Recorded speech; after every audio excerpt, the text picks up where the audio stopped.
As classrooms become increasingly infused with digital tools such as iPads, and as classroom teachers increasingly rely on digital resources to support teaching and learning, the importance for a digital workflow and providing students with resources digitally becomes incredibly important. Some teachers may ask, why introduce a tool like Blackboard? And in this short video, we're going to explain some of the benefits of utilizing Blackboard. Considering technology has impacted almost every element of our lives, we also need to consider how it can impact our learning environments. Looking at the spectrum here, you can see that while we traditionally view teaching and learning to happen in a face-to-face environment, technology now makes it available to move all the way to an entirely online education as well, where students never set foot in a physical learning environment, that they learn from any place, any time that works best for them. And when we think about that, that really fits along with a lot of other elements of our lives. While we can still physically go to a bank, we can also do much of our banking, apply for loans, transfer funds, check on accounts, all online at any time. The same is true of more and more learning environments. As we move to the center of these two, we see something called hybrid or blended learning. You may have heard both of those terms. Hybrid learning merges the best of both worlds, where we get the physical benefit of seeing our students, of interacting with them, where they get the benefit of collaborating with one another. But we also get the personalized pace of online learning, where students can move through at their own pace. When we move those two together, we call that hybrid or blended learning, and this really is the foundation of personalization of learning. Along with that, we also have to address the foundational question that anybody teaching in a one-to-one classroom must deal with today. When students have devices available to them in their classroom and they're able to go anywhere during their class, the question exists for teachers of where we will have them go. And that's where we can introduce a tool like Blackboard to help deal with both of the issues of shifting our face-to-face classrooms to take benefits from the online world, and also helping our students launch from an individual place each day, in not just our classes, but in any classroom that they walk into. Blackboard is what we call a learning management system, or an LMS for short. An LMS is intended to provide the support and structure for students and their families, where digital resources and content are placed in an organized way so that they can find what they need anytime online.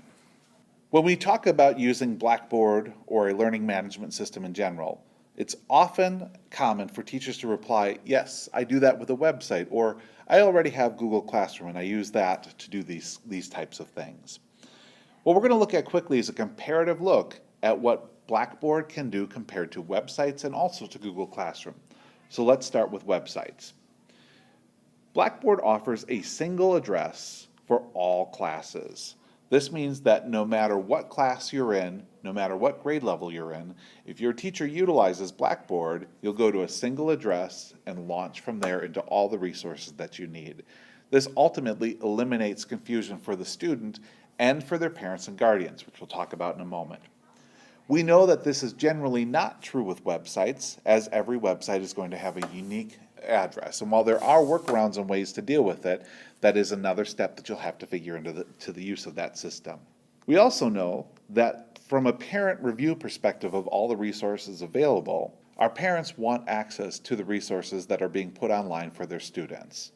We know that in Blackboard, as soon as a student is enrolled in a course, their parent and guardian is also enrolled in that course and can check in as they wish to. We just don't know if that's true, and it depends on the unique tool that you use for websites. When we talk about cross-course content sharing, what we're really saying is if a colleague of mine creates something in a course, whether that's a Blackboard or a website, can I easily bring that into my course so my kids will have access to that?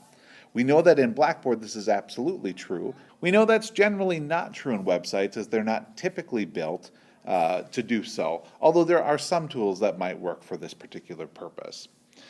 And then the last one is that the default is to a privacy mode. The only people who get into a Blackboard course are the people who are enrolled in that Blackboard course and their parents or guardians. When we talk about websites, it really depends on the tool that you use and the settings that you have preset to determine if others from the outside world have access to that content and to the thinking of the students. Now let's do a similar comparison between Blackboard and Google Classroom. We love Google Classroom. It's a great tool. And one of the things that it does really well as Blackboard doing, is posting content for all students. So that's a win for both Blackboard and Google Classroom. One of the shortcomings at this time of Google Classroom, though, is the ability to post content for some students.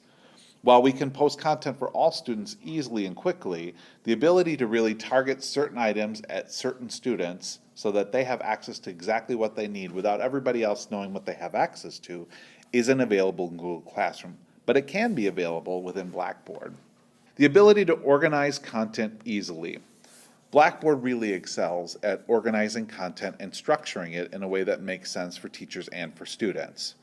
Google Classroom allows you to do some restructuring, but with the lack of availability of folders or any kind of really structured way to organize that content, the best we can do is reorder the post, knowing that anything new that comes in always goes to the top, and that isn't always the most efficient way to structure online learning. And finally, when we talk about open content based on progress, there's an item called Adaptive Release in Blackboard that allows items to become available to students when they've completed other tasks or done other things you've asked them to do. This isn't necessarily available in Google Classroom. While things can be made available based on date, generally all content is made available to all students when the teacher determines it's time to post it. Continuing on with our comparison between Blackboard and Google Classroom, the ability to give students feedback quickly and easily really is similar in both Blackboard and Google Classroom. The Google Classroom is probably a little bit easier to pick up and learn how to do this, but the ability exists in both, and once you learn how to do it in Blackboard, it actually is a bit more robust within the Blackboard system. When we talk about supporting student discourse and collaboration, both tools allow you to do this, whether that's in a question format and students respond using the question tool in Google Classroom, or in the blogs and discussion boards and tests that happen within Blackboard. When we talk about the handling of and sharing of Google Apps, so Google Docs, Google Presentations, Google Classroom is far superior in this end to Blackboard. And so for that reason, we really do strongly recommend a way to merge both Google Classroom and Blackboard to get the best of both worlds. And also, Google Classroom is amazing at organizing files on Google Drive and making them easy for teachers to find. That's not something Blackboard is good at or is even able to do. And so we really, again, recommend Google Classroom for these purposes. Finding a workflow that merges the two is exactly what the task is for most teachers. When we talk about the learning curve between Google Classroom and Blackboard, there is clearly a difference in how long it takes to learn the tool. This graphic representation is just a symbol of that. When we talk about Google Classroom specifically, many educators prefer it because when we think about the time it takes to really learn to use the tool, it's a relatively short amount of time and you can be off and running with Google Classroom. Blackboard, notably, takes longer to learn, primarily because it does so much. But in comparison, one of the things you'll find quickly when you start using Google Classroom is that it ultimately does have a pretty low ceiling. It does some things really well, but it doesn't do a lot of things really well. And so that's a real benefit, is that with time invested in Blackboard, you'll ultimately be able to do a lot more over a longer period of time. And as you have new needs, Blackboard will definitely be able to meet those needs because of its robust tool set. Another key item to understand when we talk about that robust tool set is that really, as a teacher in a Blackboard course, you're going to take on two very different roles. You're going to take on the role of the designer first, meaning that you're going to be the one to design the learning experience for students. You'll also take on the role of the builder. These are two significantly different roles, and part of the reason that Blackboard has so many different tools is because At some points, you'll be building items, and at some points, you'll be designing learning experiences for students. Let's dive a little bit deeper into the tools that you might use as a builder in a Blackboard course.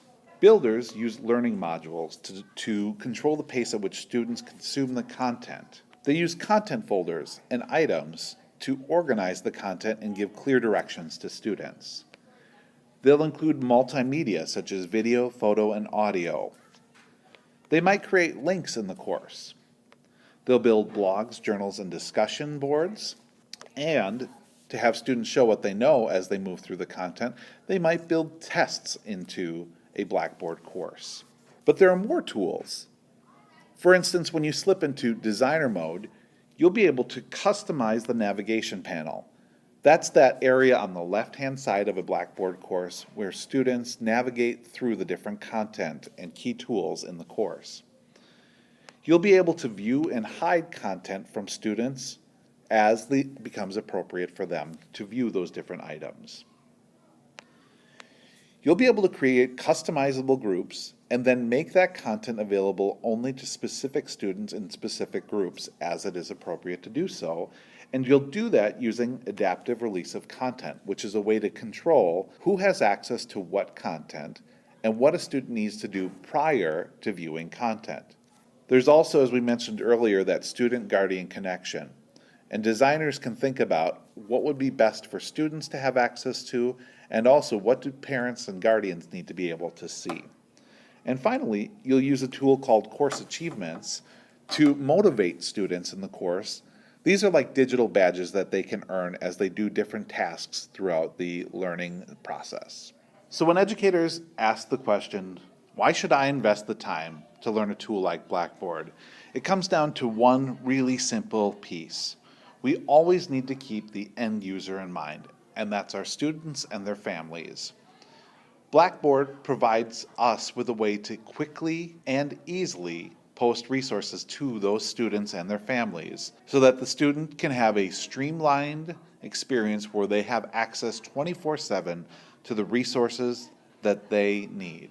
The content is clearly organized in a way that makes sense to the teacher and to the student, is specific to the unique needs and abilities of the student, and targets exactly what the teacher wants to deliver to the students. In this way, we know that Blackboard will meet the needs of educators, of students, and of their families in a world where there are constantly shifting possibilities and definitions of what education should look like.